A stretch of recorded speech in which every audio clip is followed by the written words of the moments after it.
Coming up on this special edition of the ICT Newscast, we talk one-on-one with today's Indigenous Changemakers, a brother-sister weaving duo, and an Emmy-nominated producer. They share their thoughts, dreams, and insights. Join us for those interviews next on the ICT Newscast. This program is made possible by the Corporation for Public Broadcasting, a private corporation funded by the American people. Support for the ICT Newscast with Aaliyah Chavez comes from the Arizona PBS studios in Phoenix at the Walter Cronkite School of Journalism and Mass Communications at Arizona State University.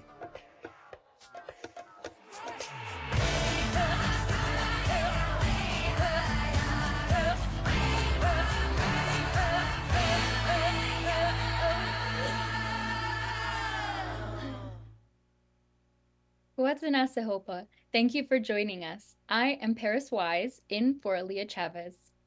In the coming decades, Indigenous communities will likely look much different than right now. In this special edition of the ICT Newscast, we highlight our series called Indigenous in 2024, talking with today's changemakers about their reflections, observations, and hopes. We begin with weaver, designer, and model Naiomi Glasses. Naomi, thank you so much for joining us today. We're so excited that you're here. No, thank you for having me. I'm super excited to be here. I want to jump right in and talk about your skills as a weaver. And I understand that this is something that has been in your family for a very long time. So tell us a little bit about your craft. Yeah, weaving has been in our family for 7 generations, and I learned from my late paternal grandmother and my brother, Tyler Glasses. And my brother, he got a head start on it. So I thought, oh, we call him TJ. I was like, TJ's doing it and it looks so cool. And I was like, I want to be able to do that soon. So I started helping, and then slowly I was weaving. That is so amazing, and it's taken you to so many places. I don't know if you have the chance to really reflect on the career that you've built just on being yourself. Like, you have built a career off being a weaver and a skateboarder. Like, do you ever get the chance to really sit back and think about the success that you've had in that way?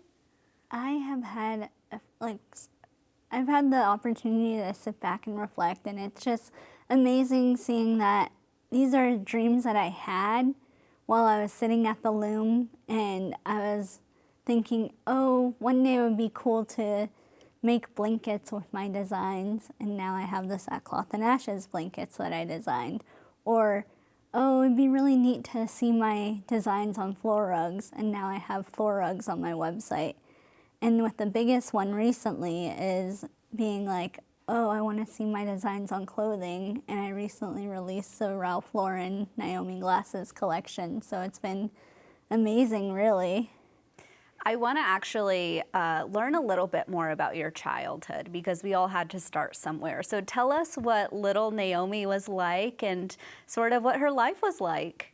So little Naomi was just, I feel like I was so creative at that time too, but I didn't know how to weave. I wanted to weave at that time. And then at that same time, I was facing bullies at school because I was born with a bilateral cleft lip and palate. So a lot of times when I get home from school, as soon as I learned how to skate, I would just go out and go skate around our cul-de-sac, because I grew up in Avondale, Arizona, which isn't too far from the ICT studios, actually.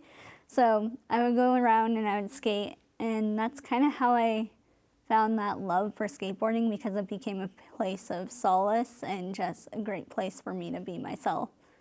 I'm so glad that you brought up bullying, because my sister is a teacher. A lot of the people in my family are educators, and they often tell me that bullying is something that really impacts Native youth. Mm-hmm. What is your message to young kids who might be going through bullying and maybe need a word of advice or feel like they're all alone? My advice to those, like anyone going through bullying, is that you are so unique, and that this may be a hardship right now because that's what it was for me. Like, it was hard going through that. But once you get through it, it's gonna make you so much more strong. Like, it's gonna make you stronger, and you're so much more resilient in everything that you do. And it's like, I'm pretty sure that not taught me, but I feel like it, now that I'm older and I can reflect back on that, I know that that was setting me up for what I do now and how to handle different situations. I want to ask you, as a storyteller and as a weaver, what you see as the single most pressing issue impacting Indigenous communities in this day and age? For where I live, so I live on the Navajo Nation, and I think it's so interesting that even in this day and age in 2024, we still don't have water infrastructure and we don't have running water. It's like for myself, our family, we have to haul in our water and bring it in the septic system, and that's how we get running water. And so I think that's something that we really need to build a bigger discussion around, the water insecurity that a lot of people in Indian country face. And when you think about the collective of Indigenous people in this country in 2024, what would you say are the greatest strengths? Like, what are the greatest, most empowering parts of being Indigenous today? The most empowering part of being Indigenous today is seeing how many people, like how many of my peers are just walking into spaces that Indigenous people haven't been before. It's amazing seeing that we have actors, we have models, we have chefs even, we have directors, producers. It's just amazing seeing the space that we're taking up, and I can't wait to see how that continues on from years from now. I want to ask you about the future. I mean, it's really hard to imagine what else is on your list. You've been featured in CBS Sunday Morning, you've been in a Sephora ad, you've done the Ralph Lauren collection. Like, you have reached really, really high highs. But I want to ask you, do you have a dream project or a dream production that you want to work on? Oh, wow. If you had asked me this a few years ago, I would have told you it was a Ralph Lauren project, honestly, because for the longest time I dreamt of working with them, and then it came to fruition within the last few years, and now finally released. So I think I'm looking forward to what's next. I can't wait to continue designing, and I'm super excited to share even more of my designs with the world. Well, Naomi, thank you so much for your time today, and thank you for joining the ICT Newscast. Thank you, Aaliyah. I had a great time.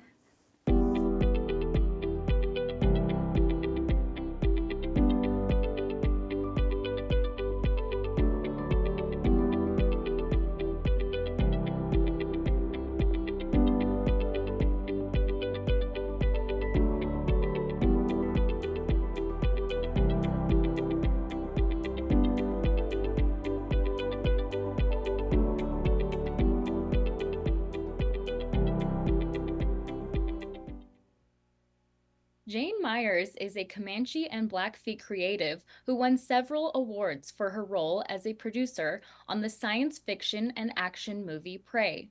She shares her passion for filmmaking and her influence on her talented children. Let's watch. Jhane Myers, thank you so much for joining us today. Thank you for having me. It's my pleasure to be here. So, a lot of people know you for your role in the film Prey. And it's been some time now since that film has been out. And when you think back and think about the significance of that project, what are the ways that you think it pushed the needle forward for Native representation? I think it pushed the needle I've been producing for 9 years now, and mainly documentaries. I've done 9 documentaries, but I can do everything. Recently I worked commercially for Ralph Lauren and Naomi Glasses for her collection. But I think it moved the needle because it showed that Native people have a place everywhere. And that's kind of my I guess, my mission, because in film, I want to change that archetype that wasn't made by us, you know, and show our real history, show the beauty of our language, show the beauty of our culture, and it can stand out anywhere, even in space. When you think back to being on set and production, what do you remember most about that time period?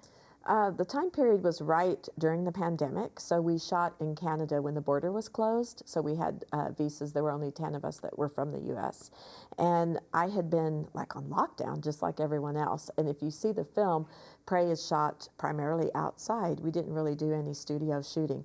So for me it was great because I got to be outdoors every day, and they're like, we're going to have to snowshoe up to the top of this and see a view. I'm fine.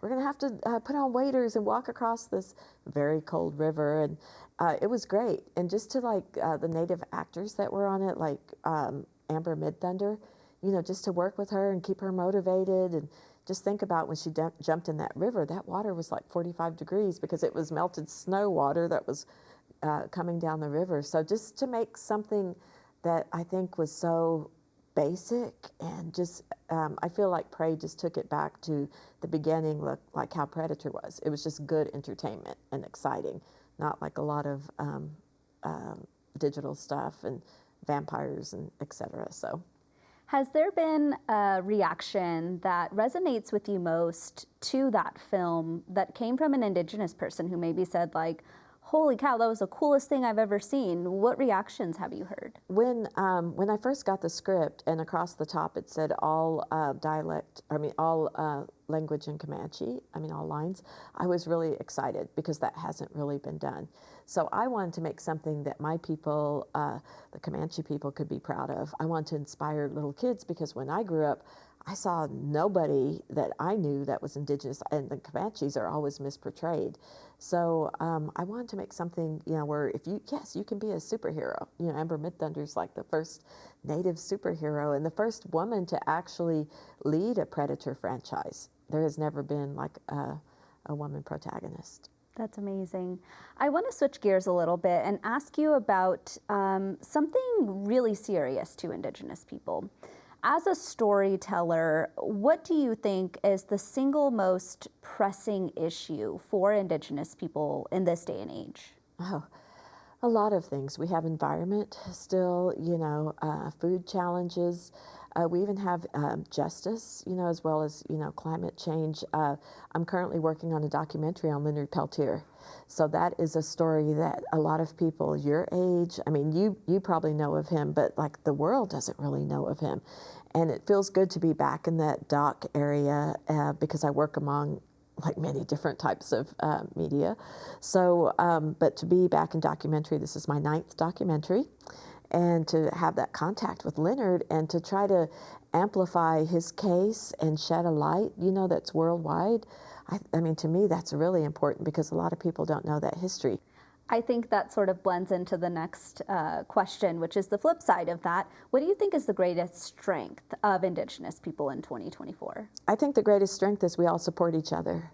We all do. And I just saw a designer when I was leaving my hotel to come here, and she's like, let me know if you want to dress in anything. I said, I'm going to something now. I should have seen you earlier. But just to know that, you know, we have those platforms and we do support each other.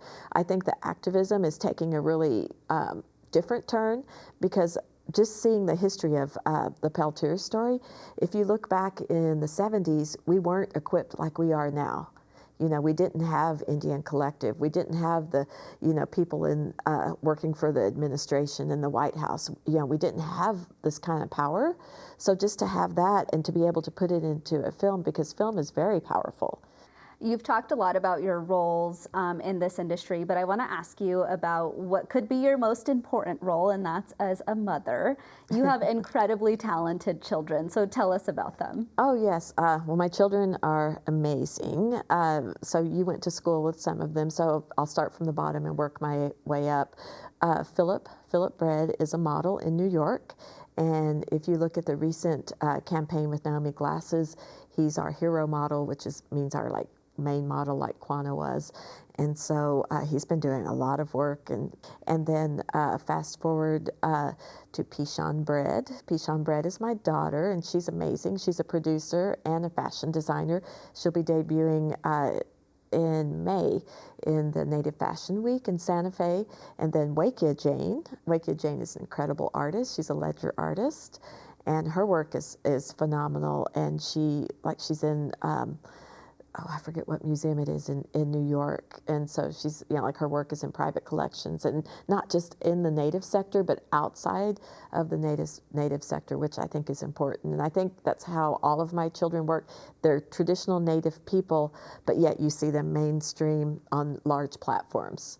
And then my last and my oldest daughter is Valencia Eve, and she's incredible. She has a Medi Spa in Texas, so she's responsible for this. That's what I was telling her. She's like, you spend too much time outdoors. And I'm like, I can't help it. I'm making films outdoors. So. Yeah. As a mom, what does it feel like to see all of your children thriving in these ways? It's the best thing. I raised them all in the powwow circle, and we're traditional people. I raised them our Comanche way, even though I'm Comanche and Blackfeet. So for me, as a bead worker and I make regalia, and they all had like museum quality regalia when they were little, and they all grew up in the powwow circle, and within our culture. And I think that's really important when you have that, because once you have that as the basis for who you are, then you can jump up to these big, large platforms. But for me, it just makes me proud. I'm just, I grew up, they grew up watching me, and I told them they could do anything. And so now they're out following their dreams and doing everything and anything. So it's kind of incredible just to see that, and it makes me very happy. Absolutely. Well, Jhane, we thank you so much for your time today. Thank you for having me. He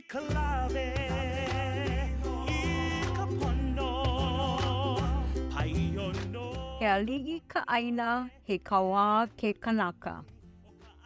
He ali'i ka aina he kawa ke kanaka. The land is chief, man is her servant. He ali'i ka aina he kawa ke kanaka. Our land is both a responsibility and a privilege.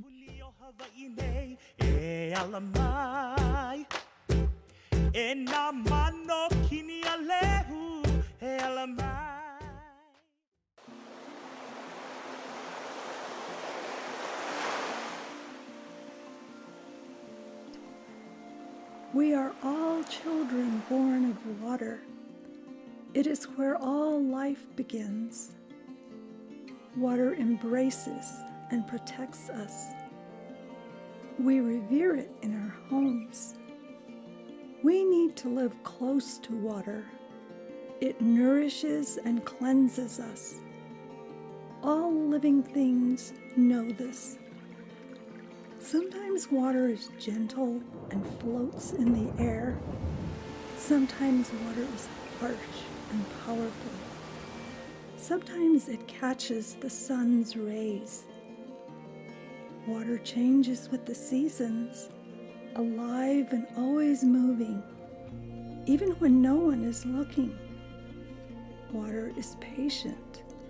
Water endures. Water brings clarity. Water purifies our thoughts.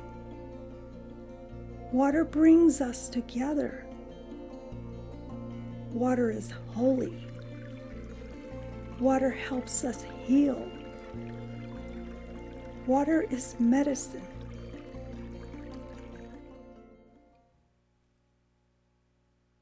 Our next guest is a 7th-generation weaver and photographer. We spoke with Tyler Glasses, the brother of Naomi Glasses, about his experiences growing up in a family of artists. Tyler, thank you so much for being here and joining us on the ICT Newscast. Thank you for having me, Aaliyah. It's an honor to be here.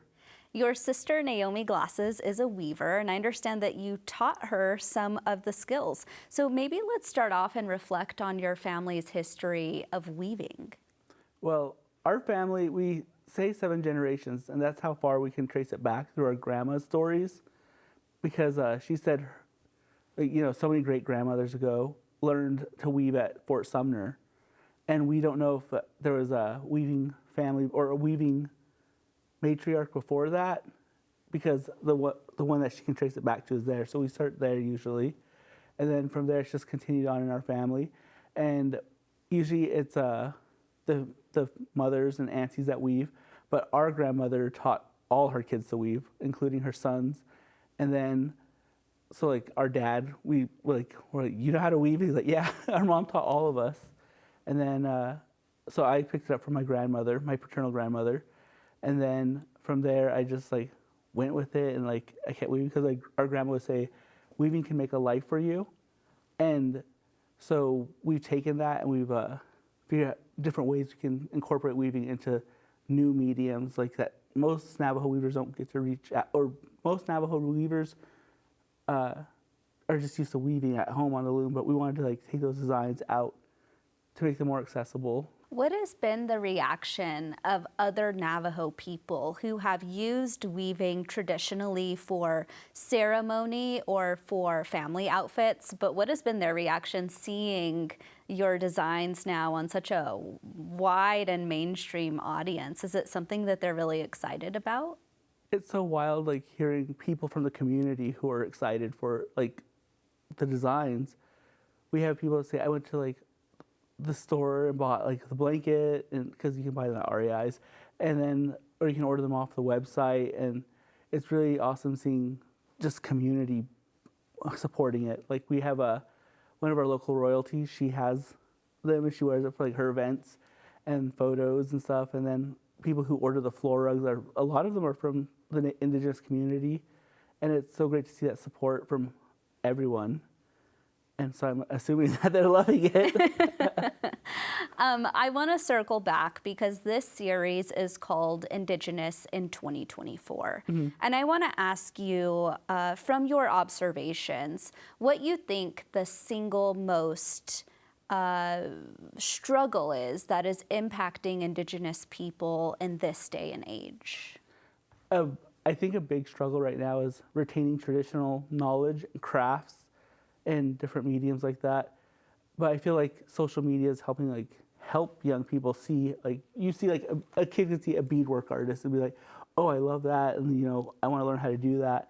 Or like a weaver like us, like we do our weavings, and we've had so many young people tell us like, I learned weaving because I saw your weavings, I saw other weavers, and it's just great seeing that. But I feel like that's getting the young people to take up traditional crafts and learn traditional knowledge is a big struggle right now. And it's really scary because if nobody learns these traditions, they could die, and that's an entire connection to ancestors that came before. Yes, I feel like that's a big part of it. Like the traditional crafts and traditional knowledge, they all involve stories. Like so for weaving, I consider it like a catalyst for all the Navajo lifeways, like plant knowledge, traditional stories, creation stories, Navajo livestock, like management, caring for the land, because all those things tie into Navajo weaving. And so if Navajo weaving is lost, then all those things are kind of lost. But because the resurgence or the interest in Navajo weaving is picking up so much again, I feel like all those things are growing stronger. Like I know young people who are really getting into spinning wool and weaving their own rugs, but to spin wool, you have to raise your sheep, or you have to have someone who has sheep. So it's really great seeing those things come back. I want to ask you the flip side of that question, and really that's about what the greatest strengths that Indigenous people have in 2024 in this day and age. I think the greatest strength of Native people is their resilience and their ability to adapt. So for a long time we always heard, oh, this is dying out, this is dying out. But I feel like so many young people now are picking up these ways that were considered gone and adapting to the way like we function in this day and age. So social media is a big part of that, of course. Like, you know, we all do it for the gram. Like people say, oh, do it for the gram. But I feel like social media is really big in helping like young people see these traditional crafts growing, and it's a way of adapting and teaching new ways and storytelling in community. So it's resiliency and adapting is one of the biggest strengths of Native culture. Being behind the camera, can you maybe talk about what inspires you when you see something and you're like, oh, I have an idea? What is it that is inspiring you? A lot of time it's just the land. Like we're always out because like on Navajo you have to drive everywhere. So if you drive everywhere, you kind of just see the land as you're driving, and like you're like, oh, this area is really pretty. I like how these colors look here, and so you try to like a lot of times figure out how you could work that into some like a creative idea, whether it's weaving photos or just a story to tell. So it sounds like finding the backdrop of your own home and using that as inspiration. Yeah, like so the land, the animals, all those things inspire us because we spend so much time out on the land. If we're not on the land, we're driving through the land, we're traveling through there, we're going to somewhere that we need to be. So you always see the land, and it's like a daily connection to it. Well, Tyler, thank you so much for joining us today. Thank you.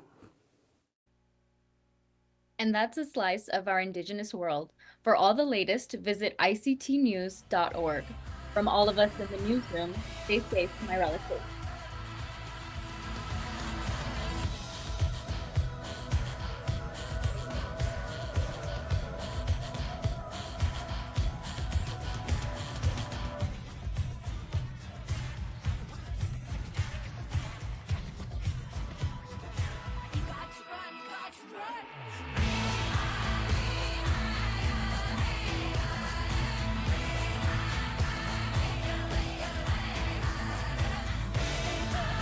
This program is made possible by the Corporation for Public Broadcasting, a private corporation funded by the American people.